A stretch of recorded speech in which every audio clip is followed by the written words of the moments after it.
Hey, it's me, Big P, and I wanted to do a video kind of wrapping up the last couple of months of Path of Exile that I've been playing. I didn't really do a video since my League Starter update, and I have been playing enough to do 24 challenges, just because I kind of fell off with Tota. I think was one of the more divisive leagues, so I'm going to run a map, talk about that, the November events and other stuff I tried, and then the plans for the future league. I should have rolled a map before I did this, but you know, let's just do like a quick beach or something. Oh no, Crimson Temple is actually better. So I think I'm out of my Magic Find setup. I didn't actually go over, I'll go over the Magic Find setup after, in case you want just like a quick and dirty reference for next league. I think Affliction's going to be really good. Have a lot of new options for Magic Finders, which already had like a lot of good options. Nothing fancy. Let's just run it. The setup I have is the first time I tried the Petrified Blood Divination Distillate Hybrid. I noticed the difference. I'm going to be doing it. Probably going forward, especially considering new stuff like tinctures and whatever. Yeah. That's looking good, but let's talk about Toto first real quick. I think it was one of the more divisive leagues that really not only lent itself to like specific builds, but like specific ways to play a build. I think overall the scope was like a little too small for it to be like a total banger of a league. It's a fun and cool idea, and I think Path of Exile is really a cool and strong game because it can kind of have that. You can have things like, for example, I despise Sanctum and Harvest, but I can shoot. Ooh, surprised that didn't one-shot me, whatever that was. But you don't have to interact with it at all. I mean, when it comes to Sanctum, you're kind of missing out on some big rewards, but whatever. And Harvest as well has some really unprecedentedly powerful crafting stuff. But you know, that's the opportunity cost of Path of Exile. Choose one thing and you eliminate a bunch of others. On that note of opportunity costs, I played the November events, played all 3 of them, and I got prizes in 2 of them, so I guess not many of you played. Not a lot of people played because I didn't go super hard. I basically tried to, certainly didn't go super hard in the Crangled League. I should have been doing these rituals. Crangled, I have a very simple and I think relatively straightforward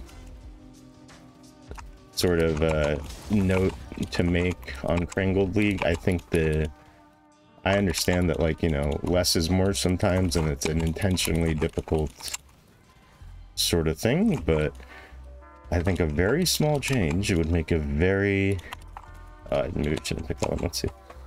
A very big impact on the way the game is played, and for one simple reason. I don't know if you have played the Crangled League, but your ascendancy, you don't get to see what ascendancy point you're going towards.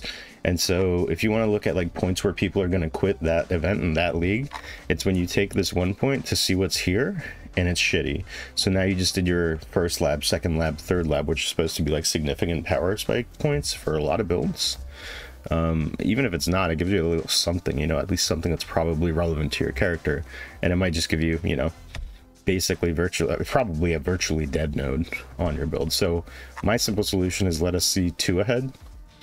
It would help kind of simplify scouting overall. It's a very painful experience. I know it's intentionally supposed to be difficult, but like, I think if not, just maybe if you just make it for the ascendancy, if you want to keep it difficult on the tree, but like, why? I mean, I don't know. Just think about it this way: if you could see 2 points ahead, then you just take the one here, and like, you know, then you peak that one. I don't know, I'm playing Counter-Strike, so maybe I'm overvaluing the peak, but I think if not just for the ascendancy, it would make that whole thing a lot more playable, because otherwise it's just like complete crapshoot. Which again is the name of the game a lot of the time for Path of Exile, but I don't know. You can stack the deck a little bit in the player's favor, and it'll go a long way. I think GGG sometimes forgets that, but it's understandable that if they want to have it be that way, that's totally fine. I think that, to me, that's just something that I think would make a huge difference. But anyway, the second, I don't even remember like the second and third shifting stones. I forget what the difference was. I didn't really do a build in that one, but in the second one I did oh no, it was the Sentinel one and Lake of Calandra one. So I pretty much focused on Sentinel because Lake of Calandra, Lamau, okay. I actually kind of was okay with Lake of Calandra, but you can't really put it up, you know, talk about stacking decks. Really rough to put up Lake of Calandra up again in the flashback with fucking Sentinel League. I miss those fucking loot robots so much. That's kind of why I'm looking forward to Affliction. Affliction's gonna be another in-map, like, juicing for map, for quantity stuff. So, yeah, that was pretty fun. And so I ran, Corrupting Fever, what is it, like Spellslinger Gladiator shit? No, it's not Spellslinger. Well, I mean, I think you can. I ended up using like Poet's Pen with like Exsanguinate and Reap in it.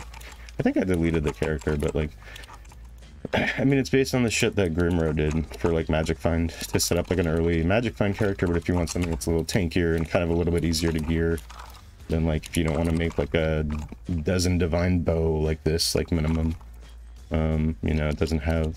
Because for, you know, if you're gonna build into like elemental damage stuff like T-Shot like this build or Lightning Arrow, you definitely need the gear. Okay, I was about to say, let's see if I can kite this guy.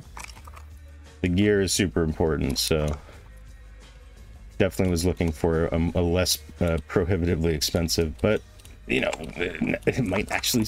I don't think it's that bad. I think if you kind of know what you're doing and you know, if you don't mind investing early in the bow, which I mean you should be if on a bow build, particularly one where that is focused on doing damage, not necessarily defense. All right, whatever. Let's just... I don't even care.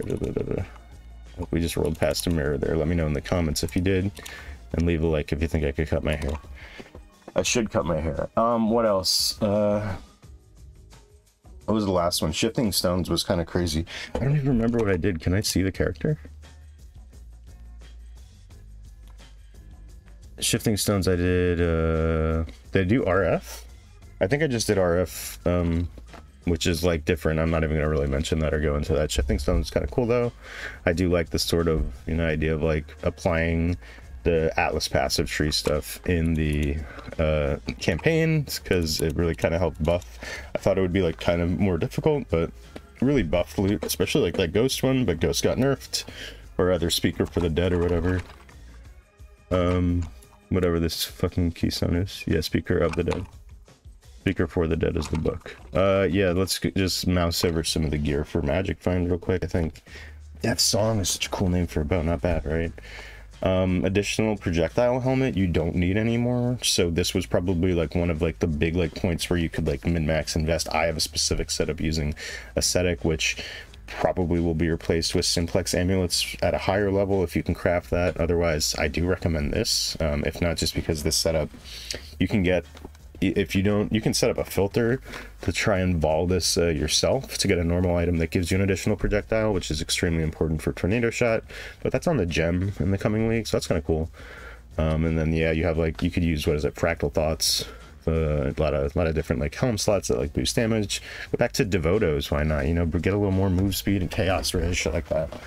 But yeah, for this is like the best magic slot because you can throw Eldritch Implicits on it. It's basically a rare item at this point. I'm not sure about what other, like there's just no helmet chance in the game anymore, so whatever. But yeah, Ascetic, and then additional arrow on this quiver. You just, I made a filter to only show normal quivers because I didn't want to waste scourings while I was leveling it up. And yeah, I actually didn't hit it. I hit it after I had bought one for a div because it's about a div. So if you want to save a div, yeah. Speaking of saving divs, Venters, get the Venters you can. I pulled this one, a usable one from the Rainbow Cache, so I absolutely had to use that. Greed's Embrace I think is going to be good if you're going to play the coming league for... I just feel like it seemed a little bit more cramped for a fucking 2k health, not even like not even 3k health really, because of Petrified Blood character. A little bit of armor can go, well, after a certain point nothing, but like early on while you're leveling and stuff like that. I don't know, whatever. It's Magic Find. I'm not going to pretend that we have any layers of defense here. You want to see the layer of defense? Cast on Death and Portal. That's your layer of defense.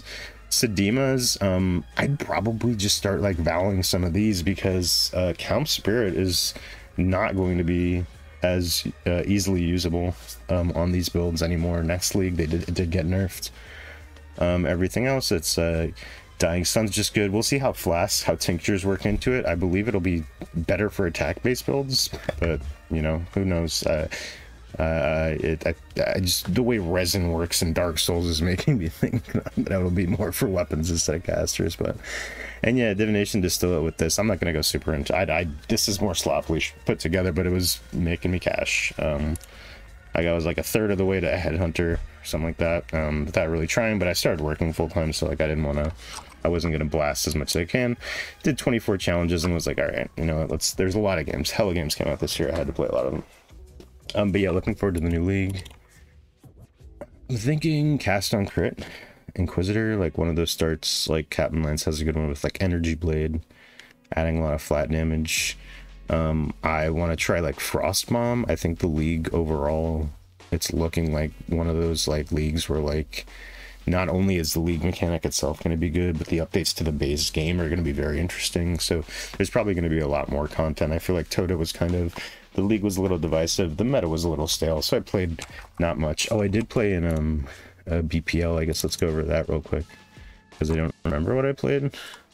If not, just so you can see a number of builds. Yeah, I really tried Fireburst, and even with like Polaric Devastation.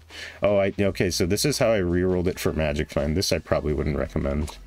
But yeah, this is very low life and very slow. I don't think I ever, yeah. This was I think I tried to copy like MBX or some shit. MBX Extreme did like Fireburst for like Ignite. I don't know.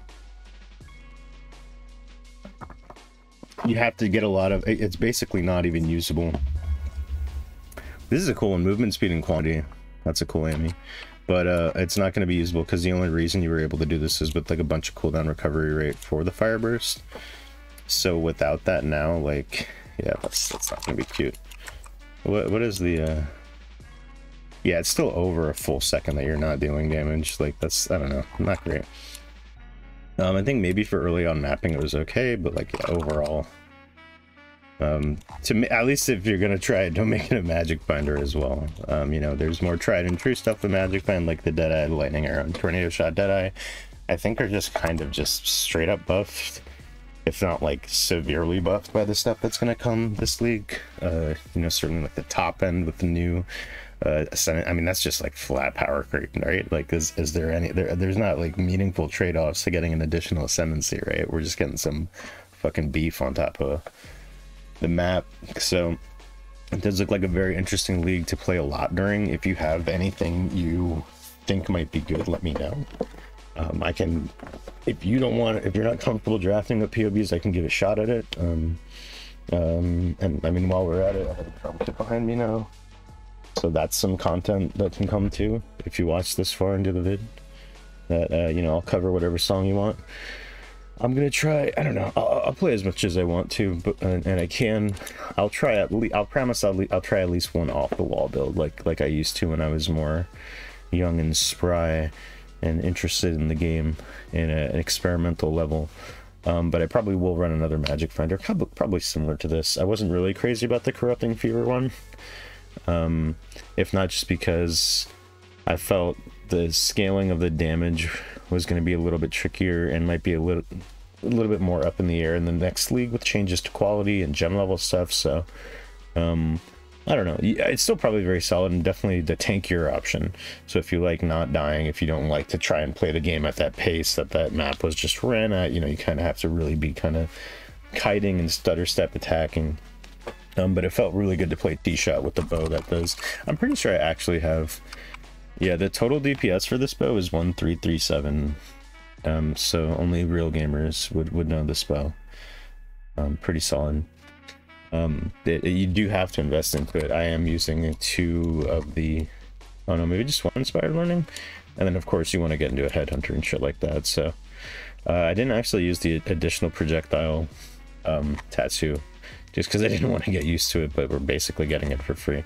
But yeah, it's Magic Find characters are kind of hard to put together, especially if you try to set it up before you get your base campaign progress. So I'd probably more recommend it as a second build that you kind of build into. You can do it with stuff like Caustic Arrow. There's like good videos of how you can set that up with like Death's Oath for like a mini auto bomber. I don't know about setting that up for Magic Find though, but go ahead and give that a try. It's probably pretty fast. But yeah, I'm gonna try some like Inquisitor cast on crit shit. I'm probably just gonna copy Captain Lance. A lot of good stuff that's probably viable. I'd give it a try. The only thing is, I'd say keep in mind this seems like a league that's going to have a lot of content that is going to, you want a more well-rounded build than usual, I'd say. Let's put it that way. Because not only will it have to be a mapper, I'm pretty sure, like you need to move through the Wildwood for Affliction or whatever pretty well, and like deal with stuff as it comes. Maybe even look into stuff like Righteous Fire, Blade Vortex being like a click higher than you might think they are, because automatically damaging shit as you run into it is very important in these sorts of leagues. It's reminding me of Scourge a little bit. Maybe not as dynamic and frank. To God, I miss Scourge. Scourge and Sentinel are kind of those really like frantic loot dense leagues. This seems like it's going to be another one of those, which is going to be a lot of fun. And beyond that, as in a metagame way, the gem changes are very exciting, very interesting. A lot of good stuff coming. So yeah, let me know what you think. I'm probably going to do another video or two this week, but then we're going to stream as much just to see what's going down and what's good. So yeah, I'll do a plan video for the cast on crit, but I mean I'm pretty much just gonna be copying Captain Lance. I'll take a deeper look if they drop some specific gems that might really interest me specifically for cast on crit, but otherwise pretty basic shit. All right, have a good one. Take it easy. Thanks for watching. Bye bye.